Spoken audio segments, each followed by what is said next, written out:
Hello students, Krishna classes के YouTube channel पे आप सबका स्वागत है। हम HSSC में जो रिसेंटली क्वेश्चन पूछे गए हैं इंग्लिश के, उनको डिटेल से डिस्कस कर रहे थे, जो इन फ्यूचर आपके लिए हेल्पफुल होंगे। देखो आज का हमारा फर्स्ट क्वेश्चन क्या है। Recently I read an article about the blank taking place in the health services. ये एक सेंटेंस है, यहाँ पे ब्लैंक आया है, फिल इन द ब्लैंक है, चार ऑप्शन है, हमें फिल करना भी यहाँ पे क्या आएगा, इम्प्रूव्ड, इम्प्रूवमेंट, इम्प्रूविंग, इम्प्रूव। ठीक है। अब देखो फर्स्ट ऑफ ऑल तो हमें ये देखना पड़ेगा कि भाई इस सेंटेंस में आर्टिकल द का यूज हुआ है। ठीक है। जो हमारे आर्टिकल होते हैं ए एंड द, वो नाउन से पहले यूज होंगे। आर्टिकल का यूज किससे पहले होता है? नाउन से। जैसे यदि आप ए और एन की बात करें तो सिंगुलर काउंटेबल नाउन से पहले यूज होगा। ठीक है। दा की बात करें तो दा का यूज भी किससे पहले होता है? ये एक डेफिनेट आर्टिकल है और इसका यूज भी किसके साथ होता है? नाउन से पहले। यानी ये चीज कंफर्म है। वे चार ऑप्शन दे रखे हैं, यहाँ पे हम ये देखेंगे नाउन क्या है। ठीक है। क्या है नाउन यहाँ पे? इम्प्रूव्ड वर्ब है। थर्ड ऑप्शन इम्प्रूविंग वर्ब है, इम्प्रूव वर्ब है। यदि यहाँ पे देखें तो नाउन है इम्प्रूवमेंट, इम्प्रूवमेंट कि यहाँ पे क्या है, recently I read an article, मैंने एक आर्टिकल पढ़ा अबाउट द इम्प्रूवमेंट, सुधार के बारे में, हेल्थ सर्विसेज के सुधार के बारे में कुछ एक आर्टिकल था, उसको रिसेंटली मैंने पढ़ा है। तो यहाँ पे नाउन क्या है? इम्प्रूवमेंट है, सुधार। बाकी तीन ऑप्शन में क्या है? वर्ब है। लेकिन we know very well the का यूज कहाँ पे किया जाएगा?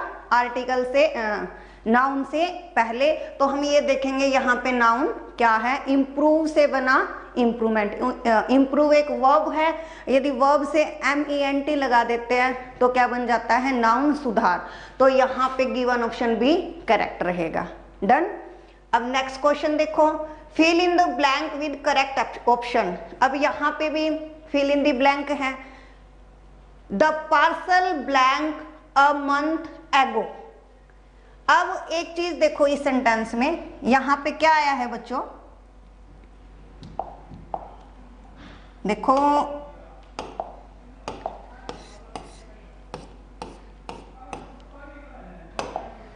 यहां पे the parcel blank a month ago. Option है is sent, had sent, was sent, sent. जब हम सिंपल पास्ट टेंस करते हैं तो वहां पे एक चीज मेंशन होती है बच्चों, एगो।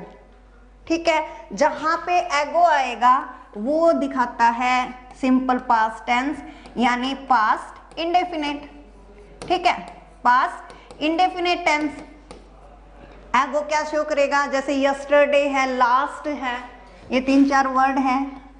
यस्टरडे, लास्ट, एगो, ये क्या होते हैं? पास्ट इंडेफिनिट टेंस की पहचान है। और यदि आप पास्ट इंडेफिनिट टेंस की बात करें तो वर्ब होती है या तो सेकंड फॉर्म या डिड के साथ वर्ब की first form.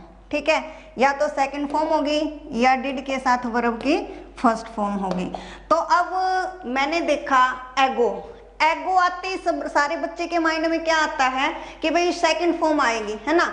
Sand, Saint, Saint, यही होती है ना, सैंड, सेंट, सेंट, कि भाई यहाँ पे तो सेकंड फॉर्म का यूज होगा। लेकिन फिर वही बात, पहले हम ये चेक करेंगे सेंटेंस एक्टिव वॉइस में है या पैसिव वॉइस में है। पहले हमें ये कंफर्म करना है पार्सल, क्या पार्सल सब्जेक्ट है? देखते हैं सब्जेक्ट है या ऑब्जेक्ट है। मैंने देखा कि भी पार्सल को भेजा गया एक मंथ पहले, एक महीने पहले। किसको? पार्सल को। यहां पे पार्सल सब्जेक्ट नहीं है बच्चों, यहां पे पार्सल किसका काम कर रहा है? ऑब्जेक्ट का, कि भाई जो पार्सल है उसको एक महीने पहले भेजा गया। ठीक है। तो यहां पे हमें पता है ऑब्जेक्ट की पहचान करने का क्या तरीका है? ऑब्जेक्ट के लिए व्हाट और हुम, क्या और किसको लगा के देखते हैं, तो व्हाट और हुम लगाने से जो भी आंसर आएगा वो चीज क्या होगी? ऑब्जेक्ट होगी। तो मैंने देखा किसको भेजा गया, पार्सल को, तो यहाँ पे पार्सल क्या है, ऑब्जेक्ट है। यदि ऑब्जेक्ट है तो ये चीज भी कंफर्म है कि जो सेंटेंस है वो पैसिव वॉइस में है। और यदि मैं इसी टेंस को पैसिव वॉइस में चेंज करती हूं तो वोज वर के साथ वर्ब की थर्ड फॉर्म आएगी। जब हम वॉइस डिटेल से करेंगे फिर वहां पे बताएंगे। अब तो एक बार इतना याद रखो, वर्ब की सेकंड फॉर्म है या डिड के साथ वर्ब की फर्स्ट फॉर्म है तो वहां पे वोज वर के साथ वर्ब की थर्ड फॉर्म आएगी। यानी वोज सेंट, पार्सल सिंगुलर है तो यहाँ पे क्या आएगा, वोज सेंट का यूज होगा। डन। अब नेक्स्ट क्वेश्चन देखो, the hostel gates blank at 8 PM every day. अब यहाँ पे फिल इन दी ब्लैंक है, यहाँ पे भी वो फिल करनी है। फर्स्ट ऑप्शन है लोग, सेकंड है आर लोग, थर्ड है इज लोग, फोर्थ है लॉक्स। अब देखो बच्चों यहाँ पे आइडेंटिफिकेशन दे रखी है एवरीडे। जहां पे भी एवरीडे आ जाए, ऑफन आ जाए, ऑलवेज आ जाए, डेली आ जाए, ये कुछ एक वर्ड्स है जो हम सिंपल प्रेजेंट टेंस के लिए यूज करते हैं। रूटीन एक्शन के लिए सिंपल प्रेजेंट टेंस का यूज होता है। सिंपल प्रेजेंट बोले तो प्रेजेंट इंडेफिनिट टेंस। तो यहाँ पे एवरीडे आया, हमें लगेगा भाई प्रेजेंट इंडेफिनिट टेंस है, या तो वर्ब की फर्स्ट फॉर्म आएगी या वर्ब की फिफ्थ फॉर्म आएगी सिंपल सेंटेंस में। फिफ्थ फॉर्म का क्या मीनिंग है, वर्ब की फर्स्ट फॉर्म के साथ एस या एस आएगा। तो अब देखेंगे यहाँ पे भाई एवरीडे को देखते ही बच्चे क्या सोचेंगे, हॉस्टल गेट्स, भाई यहाँ पे लॉक्स कुछ ऐसे आना चाहिए, भाई फर्स्ट फॉर्म या एस या एस आना चाहिए। लेकिन फिर वही बात, अब गिवन सेंटेंस एक्टिव वॉइस में है या पैसिव वॉइस में है, हम पहले भी बहुत बार डिस्कस कर चुके हैं। जब भी वर्ब के क्वेश्चन पूछे जा रहे हैं HSSC में, वो सारे पैसिव वॉइस के ही सेंटेंस देके पूछ रहे हैं ताकि बच्चा कंफ्यूजन में आ जाए। तो अब देखो यहाँ पे हम चेक करेंगे, हॉस्टल गेट सब्जेक्ट है या ऑब्जेक्ट है। क्या है, हॉस्टल गेट को प्रतिदिन 8 बजे बंद किया जाता है। क्या हॉस्टल गेट खुद बंद होगा, हॉस्टल गेट को किसी के द्वारा बंद किया जाएगा। किसको, हॉस्टल गेट को। यानी व्हाट और हुम का आंसर दे रहा है, ये व्हाट और हुम का आंसर देगा तो हमें पता ही है ये पहचान किसकी होती है, ऑब्जेक्ट की होगी। व्हाट और हुम का आंसर आएगा वो किसकी पहचान होती है, ऑब्जेक्ट की पहचान होती है। शायद यहाँ पे वो बाय राम लगाना भूल गया, कुछ मिसिंग है। भाई the hostel gate blank at 8 PM every day by Ram. यदि वो बाय राम लगा देता तो हमें डायरेक्ट पता चल जाता गिवन सेंटेंस पैसिव वॉइस में है, बट ऐसा नहीं है। तो यहाँ पे हम कंफर्म है कि हॉस्टल गेट ऑब्जेक्ट है। और यदि हॉस्टल गेट ऑब्जेक्ट है तो इसका मतलब पैसिव वॉइस है। और इसी टेंस को यदि मैं पैसिव वॉइस में चेंज करूं तो इज MR के साथ वर्ब की थर्ड फॉर्म आती है। ठीक है, पैसिव वॉइस के स्ट्रक्चर में इज MR के साथ वर्ब की थर्ड फॉर्म आएगी। हॉस्टल गेट्स प्लूरल है यानी आर लोग, कहाँ पे है, बी ऑप्शन में है। तो यहाँ पे आंसर क्या आएगा, बी आएगा। डन। अब नेक्स्ट क्वेश्चन देखो, change the voice, voice change करेंगे। We can see road side restaurants everywhere in this city, एक सेंटेंस है। ठीक है, अब वॉइस चेंज करते टाइम पहला रूल क्या होता है, ऑब्जेक्ट का सब्जेक्ट बनाएंगे। We can see road side restaurant. सबसे पहले तो हमें ये पता होना चाहिए सेंटेंस में ऑब्जेक्ट क्या है। वी क्या है, सब्जेक्ट। कैन क्या है, हेल्पिंग वर्ब, मोडाल्स। ठीक है, सी क्या है, मेन वर्ब। भाई हम क्या देख सकते हैं, रोड साइड रेस्टोरेंट। व्हाट और हुम क्या से आंसर आया, यानी रोड साइड रेस्टोरेंट्स क्या है, ऑब्जेक्ट है। इट मीन्स सबसे पहले में क्या लिखना पड़ेगा, रोड साइड रेस्टोरेंट्स। ठीक है, आफ्टर देन देखो जब भी हम वॉइस चेंज करते हैं, वॉइस में कहीं पे भी मोडाल्स हैं। मोडाल्स का मीनिंग क्या है बच्चों, ऑक्सिलरी वर्ब, हेल्पिंग वर्ब की तरह यूज होते हैं। जो हमारे कैन है, कुड है, मे है, माइट है, शैल है, शुड है, विल है, वुड है, ये सारे क्या होते हैं? मोडाल्स हैं। यूज टू है, ठीक है, मस्ट है, ये सारे क्या है? मोडाल्स हैं। यदि मोडाल्स आ जाए तो वॉइस चेंज करते टाइम मोडाल्स सेम रहेगा। After then be, after then verb की थर्ड फॉर्म। यदि कैन है तो कैन बी, कुड भी नहीं होगा। कैन का कुड नरेशन में होता है। यदि वॉइस की बात करेंगे तो कैन का कैन बी। तो कैन बी ऑप्शन में देखें तो सिर्फ बी ऑप्शन में है बच्चों, आगे देखना ही नहीं। देखो यहाँ पे आर है, यहाँ पे विल है, यहाँ पे कुड है। बट यदि मोडाल्स को वॉइस में चेंज करेंगे तो कैन बी प्लस वर्ब की थर्ड फॉर्म, यानी बी ऑप्शन करेक्ट है। Road side restaurants can be seen everywhere in the city. Done. अब नेक्स्ट क्वेश्चन देखो। The bank was looted last night. यहां पे क्या है, पूछ क्या रहा है? देखो बच्चों, the bank was looted last night. अब इसने ये सेंटेंस दिया, गिवन सेंटेंस पैसिव वॉइस में है, हमें एक्टिव वॉइस में चेंज करना है। किस में चेंज करना है? एक्टिव वॉइस में। सबसे पहली बात तो किसी सेंटेंस में लास्ट है, यस्टरडे है, एगो है, तो ये क्या दिखाएंगे? Simple past. सिंपल पास्ट का मतलब क्या है? Past indefinite tense. Past indefinite tense का क्या मतलब है? या तो वर्ब के सेकंड फॉर्म या डिड के साथ वर्ब के फर्स्ट फॉर्म, यही है ना? या तो वर्ब की सेकंड फॉर्म या डिड के साथ वर्ब की फर्स्ट फॉर्म।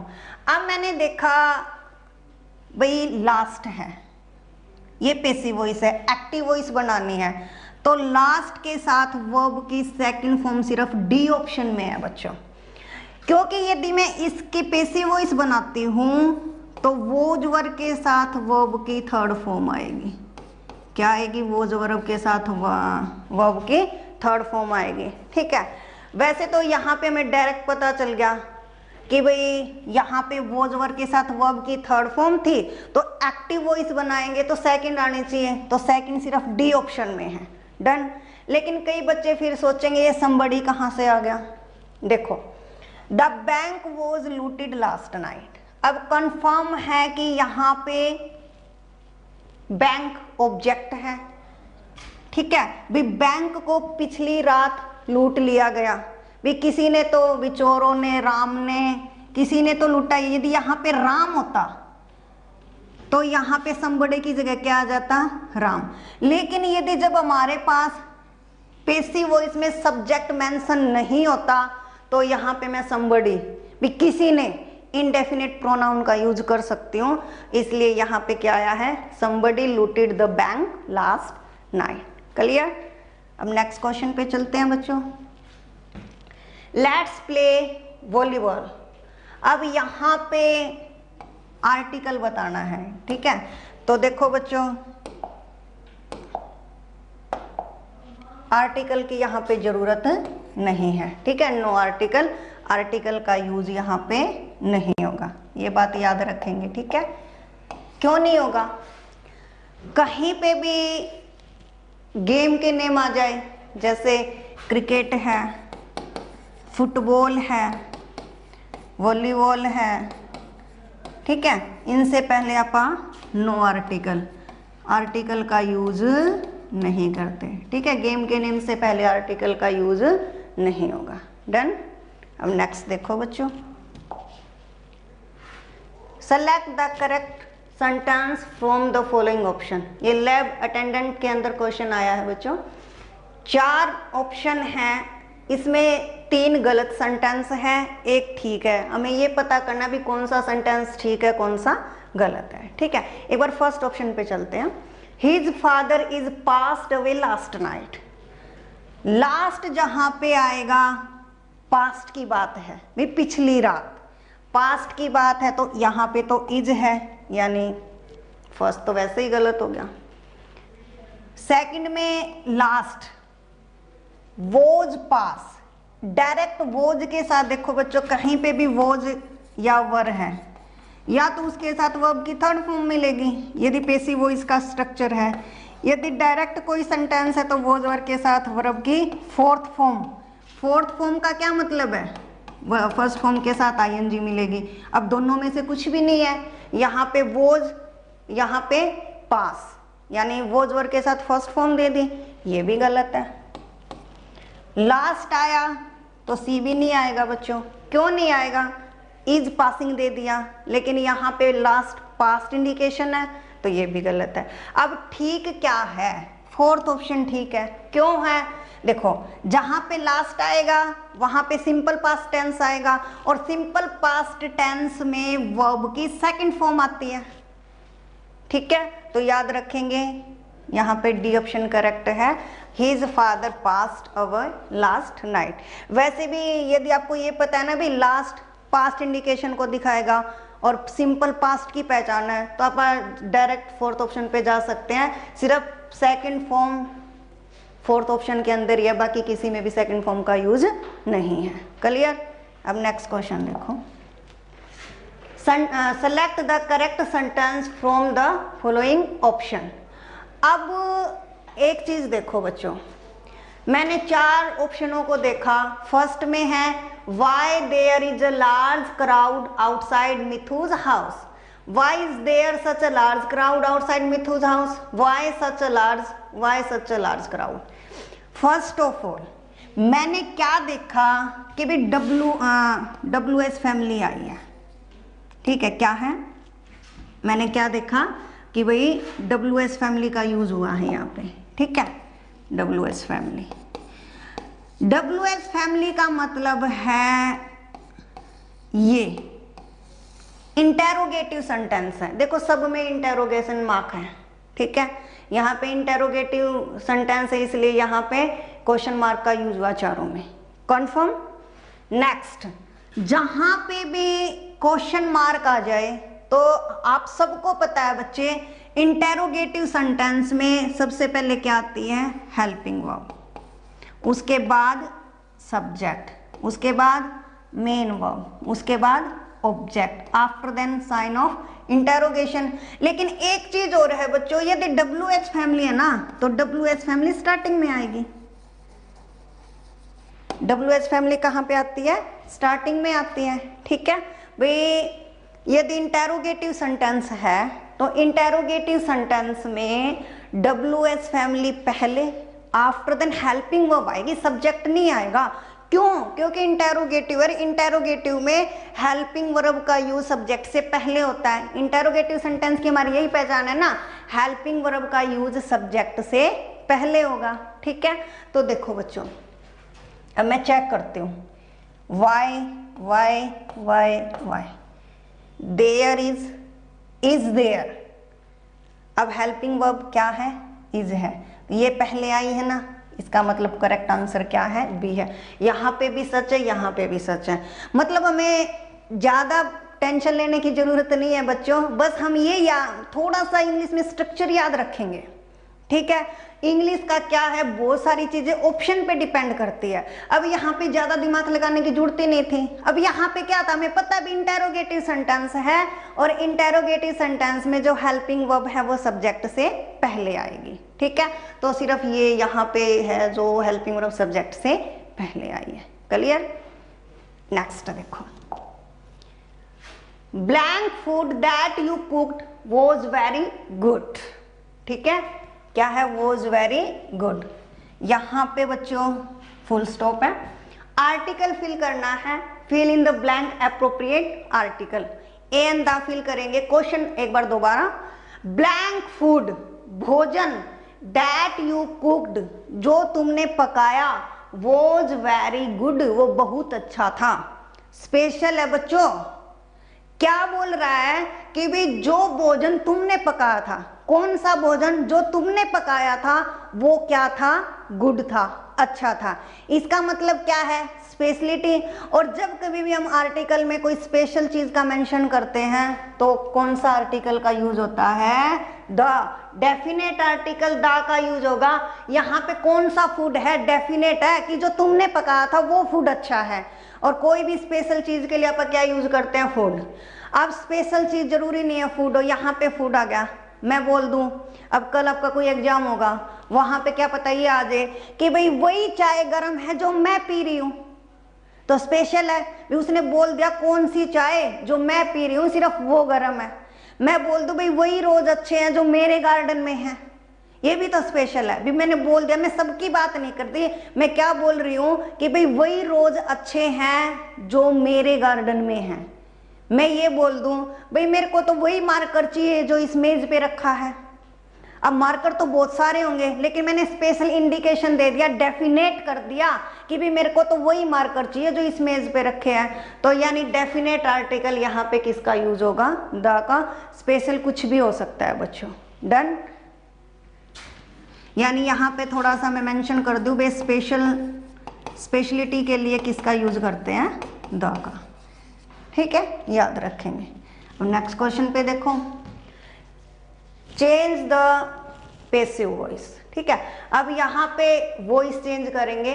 क्वेश्चन क्या है, we accept all credit cards, ठीक है, we accept all credit cards, we accept all credit cards. We subject है, एक्सेप्ट वर्ब की फर्स्ट फॉर्म है। क्या ऑल क्रेडिट कार्ड्स को एक्सेप्ट करेंगे, किसको, यानी किसको से आंसर आया तो ये क्या है, ऑब्जेक्ट है, ठीक है। अब देखो सबसे पहला रूल, ऑब्जेक्ट का सब्जेक्ट बनाएंगे, यानी सबसे पहले क्या लिखेंगे, ऑल क्रेडिट कार्ड्स, क्या लिखेंगे, ऑल क्रेडिट कार्ड्स, ठीक है। अब यहाँ पे वर्ब की फर्स्ट फॉर्म है, यानी प्रेजेंट इंडेफिनिट टेंस की बात हो रही है। तो प्रेजेंट, देखो एक चीज याद रखेंगे, वॉइस में प्रेजेंट का प्रेजेंट में ही चेंज होगा। कई बच्चे क्या करते हैं, फर्स्ट फॉर्म को सेकंड में चेंज कर देंगे, कैन का कुड बना देंगे, इज एम का वॉज वर्ब बना देंगे। वो चीज होगी नरेशन में, डायरेक्ट इनडायरेक्ट स्पीच में। यदि आप वॉइस की बात करें तो वॉइस में प्रेजेंट का मैटर प्रेजेंट में ही रहेगा, ठीक है, याद रखेंगे। तो देखो फर्स्ट फॉर्म या फिफ्थ फॉर्म है तो उसको चेंज करेंगे is am are plus verb की थर्ड फॉर्म में, ठीक है। अब मैंने देखा फर्स्ट फॉर्म है तो is am are plus verb की थर्ड फॉर्म आएगी। अब इज लगाए, एम लगाए, आर लगाए, वो हमारे अब जो नया सब्जेक्ट है उस पर डिपेंड करेगा। ऑल क्रेडिट कार्ड्स प्लूरल है तो आर क्या आएगा, आर। तो देखो ऑल क्रेडिट कार्ड्स आर, फिर वर्ब की थर्ड फॉर्म एक्सेप्टेड, यानी गिवन ऑप्शन सी करेक्ट है। All credit cards are accepted, done. Next question देखो, use correct option and fill in the blank. ये फिल इन द ब्लैंक है बच्चों। Gold jewellery worth 1 crore blank missing. क्या कहता है, 1 लाख का जो गोल्ड ज्वेलरी है वो मिसिंग पाई गई, ठीक है। खुद गुम नहीं हुई, किसी ने तो चुराया ही होगा। क्या मिसिंग पाई गई, गोल्ड ज्वेलरी, यानी यहाँ पे ये क्या है, ऑब्जेक्ट है। यदि ऑब्जेक्ट है तो सीधी सी बात है सेंटेंस किस में है, पैसिव वॉइस में है। पैसिव वॉइस में है तो यहाँ पे देखो पैसिव वॉइस का स्ट्रक्चर में ऑप्शन में है या नहीं है। पैसिव वॉइस में डायरेक्ट कहीं पे भी वर्ब की सेकंड फॉर्म नहीं आती, यानी फर्स्ट ऑप्शन गलत है। हैज फाउंड, हमें पता है वॉइस में वर्ब की थर्ड फॉर्म का यूज होता है, तो यदि हैज है तो कहीं किसी भी स्ट्रक्चर में डायरेक्ट तो नहीं आएगा ना। पैसिव वॉइस में तो हैज बीन के साथ वर्ब की थर्ड फॉर्म आएगी, यानी ये भी गलत हो गया। वॉज फाउंड ये हो सकता है, क्योंकि जब हम सिंपल पास्ट को चेंज करते हैं तो वॉज वर्ब के साथ वर्ब की थर्ड फॉर्म आती है। ये थर्ड फॉर्म है ना, फाइंड, फाउंड, फाउंड। तो याद रखेंगे यहाँ पे वॉज फाउंड। हैड फाउंड भी नहीं आ सकता, हैड बीन फाउंडेड हो सकता है पैसिव वॉइस के स्ट्रक्चर में, तो ये भी गलत है, यानी गिवन ऑप्शन सिर्फ सी करेक्ट है, डन। अब नेक्स्ट क्वेश्चन देखो, it is in the middle of a right on the edge of the world. Article fill करना है ए एंड द, ठीक है। तो याद रखेंगे एक फ्रेज है in the middle, in the middle, तो इन द मिडल द आएगा। एक चीज और आप इसको ऐसे भी एक्सप्लेन कर सकते हैं, जब किसी चीज की फिजिकल लोकेशन दिखानी हो तो आप द आर्टिकल का यूज करते हैं, ठीक है। It is in the middle of a right on the edge of the world, तो यहाँ पे एक लोकेशन बताई गई है, ठीक है। तो फिजिकल लोकेशन बताने के लिए आप किसका यूज कर सकते हैं बच्चों, द का, या फिर मैं बोल दूं इन द मिडल ऑफ, ये क्या है, फ्रेज है in the middle of. Clear. अब नेक्स्ट सेंटेंस देखो, complete the following sentence using correct option. If had money blank, okay, option fill करने हैं। देखो, इफ कंडीशनल सेंटेंस है, तो क्या कंडीशन है बच्चों, यदि इफ में वर्ब की फर्स्ट फॉर्म या फिफ्थ फॉर्म है तो वहां पे अगले में विल फर्स्ट आएगी। इफ क्लोज में सेकंड फॉर्म है तो वुड फर्स्ट आएगी, कंडीशन। यदि इफ क्लोज में हैड थर्ड है तो नेक्स्ट में क्या आएगा, वुड हैव प्लस वर्ब की थर्ड फॉर्म आएगी, ठीक है। अब देखो बच्चों, वेरी इजी। अब मैं चेक करूंगी हैड कौन सी फॉर्म है। अब कई बच्चे तो हैड प्लस वर्ब की थर्ड फॉर्म ही ले लेंगे इसको, है ना, हैड को देखते ही। देखो, कहीं पे भी हैज या मतलब हैज और हैव वर्ब की फर्स्ट फॉर्म होती है, ठीक है। इसकी सेकंड फॉर्म हैड होगी, थर्ड हैड होगी। क्लियर। अब यहाँ पे जो हैड आई है ये वर्ब की सेकंड फॉर्म के रूप में आई है। अब ये हैड यहाँ पे थर्ड फॉर्म क्यों नहीं है, क्योंकि हमें पता है हैड यदि इसको यदि आप मेन वर्ब ना माने, यदि हेल्पिंग वर्ब माने, तो इसके साथ मेरे को वर्ब की थर्ड फॉर्म चाहिएगी, हैड थर्ड। लेकिन मैंने देखा हैड तो अकेला ही दे रखा है, यानी यहाँ पे जो हैड है वो मेन वर्ब के रूप में आया है, वर्ब की सेकंड फॉर्म। यदि ये हेल्पिंग वर्ब के रूप में आएगा तो कभी भी अकेला नहीं आएगा, ये अपने साथ वर्ब की थर्ड फॉर्म लेगा। डन। तो इफ यहाँ पे ये किसका काम कर रहा है, सेकंड फॉर्म का। यदि सेकंड फॉर्म है तो वुड फर्स्ट आएगी, वुड फर्स्ट। बाकी में है क्या, नहीं है, यानी गिवन ऑप्शन डी करेक्ट है। I would land you money, ठीक है। Clear. If had money I would land you, तो वुड फर्स्ट आ गया। क्लियर, याद रखेंगे। नेक्स्ट क्वेश्चन देखो, मोस्ट डॉग स्नैल्स ब्लैंक, उसके बाद चार ऑप्शन दे रखे हैं, फिल इन द ब्लैंक है, ठीक है। देखो, एक चीज तो मेरे को इफ दिखा, इफ देखते ही फिर वही स्ट्रक्चर याद आएगा भाई। इफ क्लोज में यदि फर्स्ट फॉर्म है, यहाँ पे ये फर्स्ट फॉर्म है, तो नेक्स्ट में क्या आएगा, विल फर्स्ट आएगा, ठीक है। लेकिन बच्चों यहाँ पे थोड़ा सा अलग केस है, यहाँ पे मैं इस ऑप्शन को ठीक नहीं कर सकती। इफ यू विल, भाई यहाँ पे फर्स्ट फॉर्म है तो यहाँ पे विल फर्स्ट लगा दे, ये गलत हो जाएगा। क्यों होगा, अब थोड़ा ध्यान देंगे भाई। मोस्ट डॉग स्नैल, यहाँ पे क्या है, एक यूनिवर्सल ट्रूथ है। क्या भाई, यदि आप कुत्ते की पूंछ को खींचोगे तो वो गुर्राएगा, वो कर्कश साउंड करेगा, ठीक है। ये बात सच है ना। यदि सच ना लगे तो एक बार आप आज करके देख लेना कि भाई यदि if you pull their tail, यदि आप कुत्ते की पूंछ को खींचते हो तो डॉग स्नैल्स, जो डॉग है वो गुर्राते हैं। इसका मतलब क्या है, ये एक यूनिवर्सल ट्रूथ है। और जब कभी भी यूनिवर्सल ट्रूथ आ जाए ऐसे, तो आप इस स्ट्रक्चर को भूल जाएंगे और क्या याद रखेंगे, यदि प्रेजेंट है तो नेक्स्ट में भी क्या आएगा बच्चों, प्रेजेंट का यूज होगा।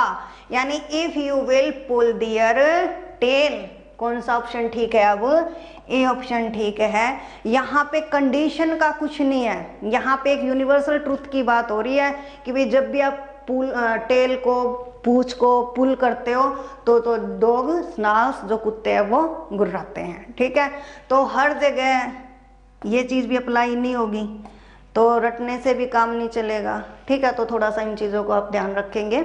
इफ दिखाता है कंडीशन को, भाई यदि तुम मेहनत करोगे तो पास हो जाओगे, इस तरह कंडीशन, लेकिन ये क्या है, एक ट्रूथ में काउंट होगा। जैसे एक चीज़ हो, एक एग्जांपल और देखो, मैंने लिखा if you heat ice it melts. यदि तुम बर्फ को गर्म करोगे तो वो पिघल जाएगी। बताओ बच्चों, करेक्ट है या रॉन्ग है? सही बात है, यदि आप बर्फ को गर्म करते हो तो वो क्या हो जाएगी, गर्मी में बर्फ क्या हो जाती है, मेल्ट हो जाती है, पिघल जाती है।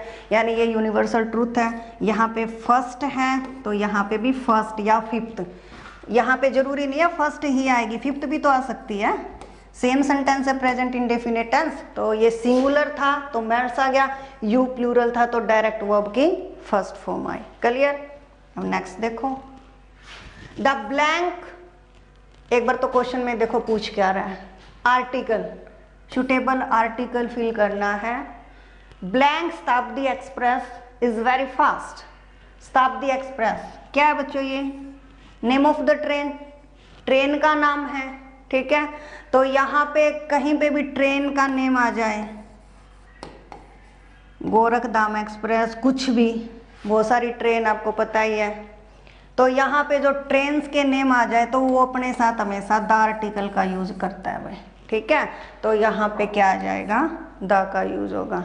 ट्रेन के नेम है, एरोप्लेन नेम है, ठीक है, जितने भी अपने समुद्री जहाज है उन सबसे पहले किसका यूज होता है, द आर्टिकल का यूज होगा। डन। नेक्स्ट क्वेश्चन पे चलते हैं। There is no use of going there. देखो बच्चों, there is no use of, it is no use of. ठीक है, ये फ्रेज का काम करते हैं बच्चों, नो यूज ऑफ।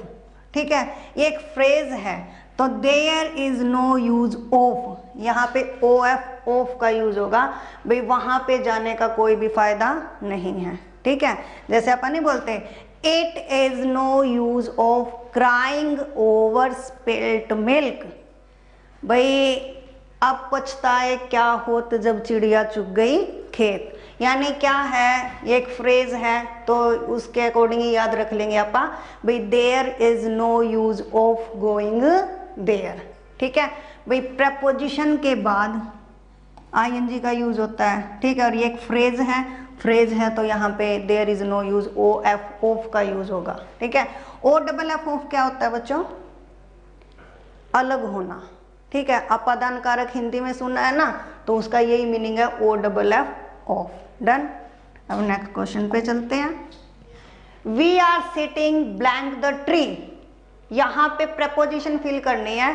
क्वेश्चन क्या है, we are sitting blank the tree, भाई हम पेड़ के नीचे बैठे हैं, यानी अंडर। ठीक है, ओवर, इनसाइड, अबो यहाँ पे यूज नहीं होगा। ओवर का मतलब ऊपर होता है, ओवर का मतलब ऊपर, ऊपर बोले तो जैसे मैं खड़ी हूं यहाँ पे, यदि मेरा छत तक हाथ गया, वो चीज जो अपनी पहुंच में होती है वहां पे क्या लगाते हैं, ओवर, ऊपर। अबू क्या होता है, अबू का मतलब होता तो ऊपर है लेकिन चीज जो अपनी पहुंच से परे है। अब जैसे आकाश में एरोप्लेन जा रहा है, क्या आप मेज कुर्सी लगा के उसको पकड़ सकते हैं, वहां तक जा सकते हैं, नहीं जा सकते, तो वहां पे क्या आता है, अब वो यहाँ पे क्या, इनसाइड के अंदर। अब हम पेड़ के अंदर थोड़े ही बैठेंगे, पेड़ के नीचे, यानी we are sitting under the tree. ठीक है, जैसे the birds are sitting on the tree, अब यदि पक्षी ट्री पे बैठे हैं तो ऑन, ऊपर। ठीक है, on the tree, way on का मतलब क्या होता है, ओपन सरफेस। ठीक है, अब जैसे मैं बेंच पे बैठ जाऊं तो ऑन द टेबल। यदि मैं ये बोल दूं the birds are sitting in the branches of the tree, अब यहाँ पे क्या है, जो बर्ड्स है वो पेड़ की टहनियों में बैठे हैं, वहां पे ऑन द ट्री नहीं आएगा, इन द ब्रांचेज। क्या आएगा? इन द ब्रांचेज। ये तो थोड़ा थोड़ा डिफरेंस आप इनको याद रखेंगे। क्लियर? अब नेक्स्ट क्वेश्चन पे चलते हैं। Select the correct verb form. फिर बच्चों वर्ब की फॉर्म आ गई। देखो, the doctor advise me to stop blank. अब देखो क्या आई है वर्ब? स्टॉप। जहां पे स्टॉप आ जाए, स्टार्ट आ जाए, फिनिश आ जाए, लव आ जाए, लाइक आ जाए, तो उनके बाद हमेशा जिरंड का यूज होगा। किसका यूज होता है? जिरंड। और जिरंड क्या होता है बच्चों? वर्ब की fourth form as a noun use किया जाता है, सब्जेक्ट या ऑब्जेक्ट के रूप में। ठीक है, तो अब यहाँ पे क्या आया? जिरंड, नाउन, वर्ब की फोर्थ फॉर्म। और फोर्थ फॉर्म का क्या मतलब है? वर्ब की फर्स्ट फॉर्म के साथ बच्चों आईएनजी। अब मैं चेक करूंगी ऑप्शन में, ऑप्शन सी करेक्ट आंसर होगा, टू स्टॉप स्मोकिंग। ठीक है, तो कुछ एक वर्ब्स हैं जिनके बाद किसका यूज होता है? जिरंड का। और स्टॉप उनमें से एक वर्ब है जो अपने साथ क्या लेगा? जिरंड। जिरंड बोले तो वर्ब की फोर्थ फॉर्म, फोर्थ फॉर्म बोले तो फर्स्ट फॉर्म के साथ आईएनजी। ठीक है, अब आजकल वर्ब की 5 फॉर्म है ना, पहले 3 होती थी, अब कितनी है? 5 है। First, second, third, fourth and fifth. Fourth है आईएनजी और फिफ्थ है एस या ईएस। डन। अब नेक्स्ट क्वेश्चन पे चलते हैं। Japan is known as blank land of rising sun. अब आर्टिकल है बच्चों ए एंड द, तो Japan is known as the land of rising sun. देखो एक स्ट्रक्चर होता है नाउन ऑफ नाउन। यदि नाउन ऑफ नाउन का कहीं पे स्ट्रक्चर है तो नाउन ऑफ नाउन के स्ट्रक्चर से पहले क्या लगाते हैं? दा लगाते हैं। ठीक है, अब यदि सेंटेंस की बात करें तो लैंड क्या है? नाउन। राइजिंग सन, सन भी क्या है? नाउन। तो नाउन ऑफ नाउन का स्ट्रक्चर है, और जहां पे भी नाउन ऑफ नाउन का स्ट्रक्चर होगा उससे पहले क्या लगाएंगे? दा। या फिर मैं ये भी बोल सकती हूँ, क्या है ये? जापान को उगते हुए सूरज की लैंड बोला जाता है, तो यहाँ पे जो लैंड है वो किसके लिए आया है? जापान के लिए आया है। तो यानी यहाँ पे हमें पक्का पता है कि ये जो लैंड है वो जापान के लिए आया है, यानी चीज डेफिनेट है। डेफिनेट है तो हम सबको पता है दा एक डेफिनेट आर्टिकल है। दा को क्या बोला जाता है? डेफिनेट। ए और एन क्या होते हैं? इनडेफिनेट। तो यहाँ पे क्या आएगा? द का यूज होगा। डन। नेक्स्ट क्वेश्चन पे चलते हैं। Honest man speaks blank truth. Phrase है बच्चों, यहाँ पे भी आर्टिकल फिल करना है, स्पीक द ट्रूथ। ये एक फ्रेज है, ही स्पीक्स द ट्रूथ। मतलब कहीं पे भी स्पीक द ट्रूथ, जैसे टेल अ लाई होता है, ये भी एक फ्रेज है। ठीक है, ऐसे ही यदि टेल है, इधर लाई है तो बीच में ए आएगा, स्पीक है, ट्रूथ है तो यहाँ पे क्या आएगा? द आएगा। ये एक फ्रेज है, तो जहाँ पे ये फ्रेज आ जाएगी वहाँ पे किसका यूज होगा बच्चों? द का। Honest man speaks the truth, यानी यहाँ पे आंसर क्या होगा? सी होगा। क्लियर? तो आज हमने बच्चों 20 क्वेश्चन डिस्कस किए हैं। उम्मीद करती हूँ आपको समझ आए होंगे। यदि फिर भी कोई डाउट हो तो आप कमेंट बॉक्स में कमेंट कर सकते हैं। आज के लिए इतना ही, बाकी नेक्स्ट वीडियो में। Thank you.